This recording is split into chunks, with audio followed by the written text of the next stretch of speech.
ಇವತ್ತು ಶನಿವಾರ ಬೆಳಿಗ್ಗೆ ಸ್ಕೂಲ್ಗೆ ಹೋಗ್ತಾ ಇದ್ದೆ. ಸ್ಕೂಲ್ಗೆ ಹೋಗಿ ನೋಡಿದ್ರೆ ಯಾರೂ ಬಂದಿರಲಿಲ್ಲ, ಯಾಕಂದರೆ ಪೇರೆಂಟ್ಸ್ ಟೀಚರ್ಸ್ ಮೀಟಿಂಗ್ ಇತ್ತು. ಸ್ಕೂಲ್ ಮುಗಿಸ್ಕೊಂಡು ಲಂಚ್ಗಂತ ಉಡುಪಿಗೆ ಹೋಗಿದ್ರಿ. ಅಲ್ಲಿ ಚೆನ್ನಾಗಿ ಬ್ಯಾಟಿಂಗ್ ಮಾಡ್ಕೊಂಡು ಮನೆ ಕಡೆಗೆ ಹೋಗುವಾಗ ಇಲ್ಲಿ ನಮ್ಮ ಕಿತ್ತೂಗ್ನೂರು ಕೆರೆನ ನೋಡಿದೆ. ಕೆರೆ ನೋಡ್ಬಿಟ್ಟು ಸ್ವಲ್ಪ ಖುಷಿ ಆಯಿತು, ತುಂಬಾನೇ ಬೇಜಾರಾಯಿತು. ಕೆರೆ ಫುಲ್ ಒಣಗಿಬಿಟ್ಟಿತ್ತು. ಕೆರೆಯಲ್ಲಿ ಅಭಿವೃದ್ಧಿಗೊಳಿಸ್ಬೇಕಂತ ಇನ್ನ ಕೆಲಸ ನಡೀತಿತ್ತು.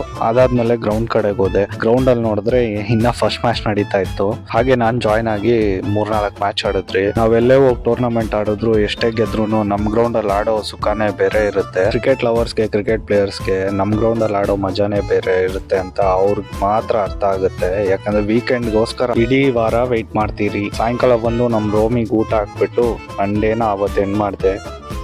ನೆಕ್ಸ್ಟ್ ದಿವಸ ಬೆಳಗ್ಗೆ ಎದ್ದು ಇವತ್ತು ಬ್ಯಾಡ್ಮಿಂಟನ್ ಆಡೋಣ ಅಂತ 1 ಅವರ್ ಕೋರ್ಟ್ ಬುಕ್ ಮಾಡಿಕೊಂಡು ಬ್ಯಾಡ್ಮಿಂಟನ್ ಕೋರ್ಟ್ ಕಡೆಗೆ ಹೋದ್ವಿ. ಆಡ್ತಾ ಟೈಮೇ ಗೊತ್ತಾಗಿಲ್ಲ. 1 ಅವರ್ ಬುಕ್ ಮಾಡಿದ್ರಿ, ಆದರೆ ಎಕ್ಸ್ಟ್ರಾ 1 ಅವರ್ ಎಕ್ಸ್ಟೆಂಡ್ ಮಾಡ್ಕೊಂಡು ಆಡಿದ್ರಿ. ಅಷ್ಟೊಂದು ಎಲ್ಲರಿಗೂ ಫುಲ್ಲು ಸೆಕೆ ಸುರಿದು ಮೈ ಕೈ ಎಲ್ಲ ಫುಲ್ಲು ಒದ್ದೆ ಆಗಿಬಿಟ್ಟಿತ್ತು. ಅಷ್ಟೊತ್ತಿಗೆ ನಮ್ಮ ಪಾರ್ಸಲ್ ಒಂದು ಬಂದಿತ್ತು. ಅದನ್ನು ನೋಡಿ ವೆರಿಫೈ ಮಾಡಿ ಎಲ್ಲ ತೊಗೊಂಡ್ರಿ.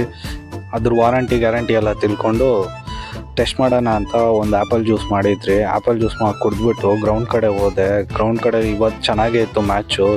ಜೂನಿಯರ್ಸ್ಗೆ ಸೀನಿಯರ್ಸ್ಗೆ ತುಂಬ ಪೈಪೋಟಿಯಾಗಿ ನಡೀತಾ ಇತ್ತು. ವಾರ ಸೀರೀಸ್ನ ನಮ್ಮ ಜೂನಿಯರ್ಸ್ ಗೆದ್ದರು.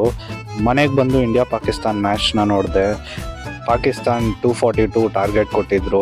ನಮ್ಮ ಇಂಡಿಯನ್ಸ್ ಗೊತ್ತಲ್ಲ, ಆರಾಮಾಗಿ ಚೇಸ್ ಮಾಡಿ ಬಿಸಾಕಿದ್ರು. ಹಾಗೆ ವಿರಾಟ್ ಕೊಹ್ಲಿ 100 ಹೊಡೆದಿದ್ದು ನೋಡಿಕೊಂಡು ನಾನು ವೀಕೆಂಡ್ನ ಎಂಜಾಯ್ ಮಾಡಿದೆ.